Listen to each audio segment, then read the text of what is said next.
Bonjour à tous, ici Adrien. Aujourd'hui on est le vendredi 27 novembre 2020 et dans cette vidéo enregistrée de bon matin, je profite du travail de nuit pour vous faire une vidéo et on va voir quoi dans cette vidéo? Comment transformer une distribution Linux en tant que routeur. Alors, je me connecte sur la plateforme VMware que j'utilise dans le cadre des vidéos informatiques dans le contexte professionnel. Et vous savez, j'ai plein de machines virtuelles. Et toute cette machine virtuelle, il y a du service DHCP, plein de trucs. Je veux pas que ça parasite avec le réseau local. Donc j'ai fait plusieurs sous-réseaux dans ce serveur ESXi. Donc le VM Network, c'est le réseau sur lequel sont connectées toutes les machines. J'ai fait le VLAN 121 où il y a les VM de la liste de lecture. Et pour cette vidéo, je vous ai fait un VLAN 221. Donc récapitulons. Ici, j'ai le réseau de la maison avec tous les équipements, connecté à Internet avec le routeur TP-Link. Et sur le serveur ESXi, j'ai mon réseau vert 192.168.221.0 qui contient toutes les VM concernées. Et forcément, pour interconnecter ce réseau à Internet et aussi à mon réseau ici, j'ai besoin d'un routeur. Routeur que j'ai installé ici avec une distribution Linux. Là, j'ai installé ça. Et donc, pour interconnecter plusieurs réseaux, on a besoin de quoi? Juste d'un routeur. Une distribution Linux peut faire parfaitement le job. Et donc, pour interconnecter les deux réseaux, il faut une interface réseau dans chacun des deux réseaux. Donc, à terme, ce troisième réseau sera connecté sur ce routeur-là aussi. Là, pour vous montrer la mise en œuvre dans cette vidéo, ce qu'on va faire, on va laisser ce routeur-là tranquille. Et puis, on va voir ensemble comment interconnecter ce réseau-là avec ce routeur-là. Mais on peut utiliser un routeur pour interconnecter les trois réseaux. Donc ici, j'ai besoin de quoi? J'ai une machine virtuelle de test. Là, j'ai la test. Donc, c'est une Fedora connectée sur le VLAN 221. Si je vous fais un petit terminal ici, regardez, IP ADDR, IP route.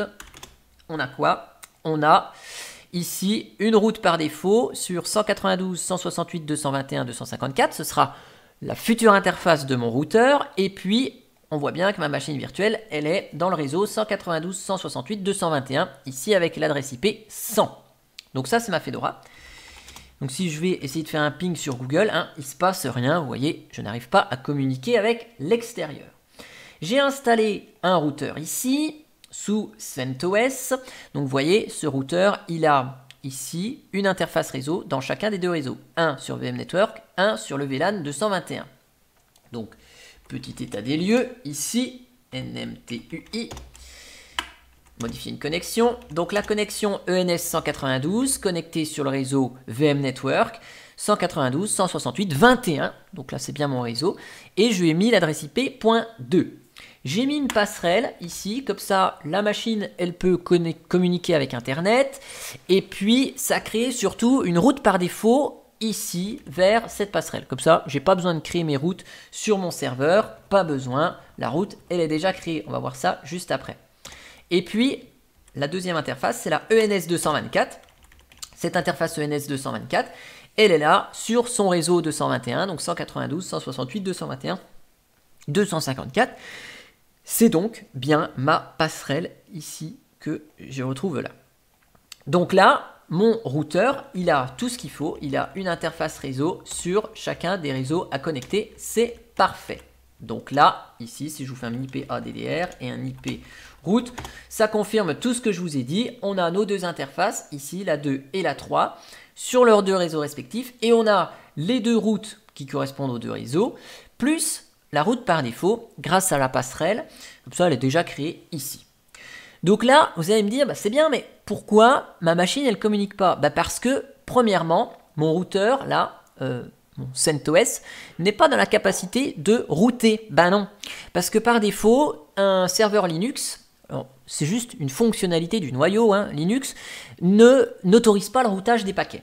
Donc la première chose à faire, c'est de faire un petit echo 1 dans proc 6 net IPv4 et IP forward, IP underscore forward, voilà. Dès que je fais ça, en mettant 1 dans cette variable, je suis dans la capacité de faire du routage sur la machine. Mais vous voyez que ça ne communique pas pour autant. Vous allez me dire, qu'est-ce qui se passe, Adrien, qu'est-ce qui se passe? Revenons sur notre réseau. J'ai un paquet qui part d'ici. Il arrive là. Le routeur route, pas de problème. Il faut aller où? Je ne sais pas. Route par défaut. Je passe ici. Je passe sur le routeur TP-Link. Je vais sur Internet. Mon paquet, il arrive bien sur Internet. Pas de problème. Cependant, c'est le retour qui pose problème. Ça revient ici. Ça arrive sur le routeur TP-Link. Et donc, le paquet, il doit aller où? À 192, 168, 221, 0. Et lui, il ne sait pas où aller. Il connaît que le réseau 192, 168, 21. Donc, il va falloir compléter sur le TP-Link la table de routage. Ici, donc static route, vous voyez, il y a déjà une route qui est créée pour mon réseau actuel. Donc là, je vais dire, écoute, si je dois aller sur 192, 168, 221, 0. Donc forcément, si c'est un réseau, il faut un masque de sous-réseau. Où est-ce que je dois renvoyer le paquet? Eh bien, sur mon routeur qui est en 192, 168, 21, 2. Cette fameuse interface là, la ENS 192. Okay. Donc là, il faut communiquer. Et donc, ça doit sortir par où? Par l'interface LAN, hein, pas par l'interface WAN. Je save. Et donc là, dans ma table de routage du TP-Link, je sais que... Enfin, je sais... Le TP-Link sait que s'il faut aller sur 192, 168, 221, 0, eh ben, il doit contacter lui. Et donc après, quand je ferai du 2 en 1 avec le routeur, ce réseau-là, je mettrai cette interface-là hein, pour qu'il aille ici. Et donc là, regardez, quand j'ai ajouté ma route, eh ben, la route retour se fait bien. Et donc si je vous fais un trace route 8.8.8, hop, voilà, je trace la route pour aller sur le DNS de Google, bah, vous voyez, ça passe bien par mon 192, 168, 221, 254, qui est lui. Ça passe bien par ma passerelle TP-Link, ici, et puis après, ça passe par le modem, et puis après, ça passe par l'Internet, et ça revient bien.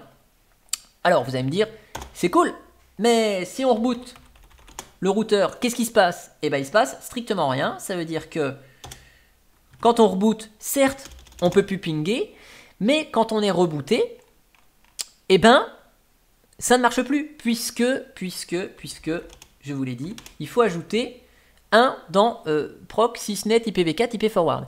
Sauf que cette modif, elle n'est pas permanente. Donc pour la mettre permanente, on va créer un fichier dans etc 6ctl.conf. Normalement, on doit éditer le fichier 6ctl.conf, sauf que si on fait ça, maintenant, il y a des trucs un peu mieux. C'est qu'on peut créer un fichier à nous dans 6ctl.d. Vous voyez, il y en a un par défaut chez CentOS. Et donc là, on va créer notre routeur.conf. Ici, c'est un peu plus propre ici. Et donc là, on va lui dire, bah écoute, pour mettre notre variable net IPv4 IP forward à 1, et ben on met net.ipv4.ip_forward égale à 1. Voilà, on met ça dans le fichier. Et donc, à partir de là, ben c'est très bien. Il va falloir prendre en compte la modif. Donc, on va faire un petit 6ctl-p. Hop, on prend en compte la modif. Et vous voyez, ça ping direct. Et mon routeur, il route de manière permanente, puisque regardez, je redémarre ma CentOS, donc ici ça ping plus. Mais vu qu'on a mis notre net.ipv4.ipforward1 dans ce fichier 6ctl et que ce fichier est exécuté au démarrage de la machine, pas besoin de faire un script à la noix pour faire un echo 1 dans proc sysnet IPv4 IPforward, vous voyez, la modif, elle est prise en compte. Et donc là, cette fois-ci, notre CentOS sait bien effectuer du routage de paquets. Voilà, donc cette vidéo, elle m'avait été demandée. J'espère qu'elle vous a plu. Et moi, je vous dis à bientôt pour une prochaine vidéo. Allez, ciao, ciao!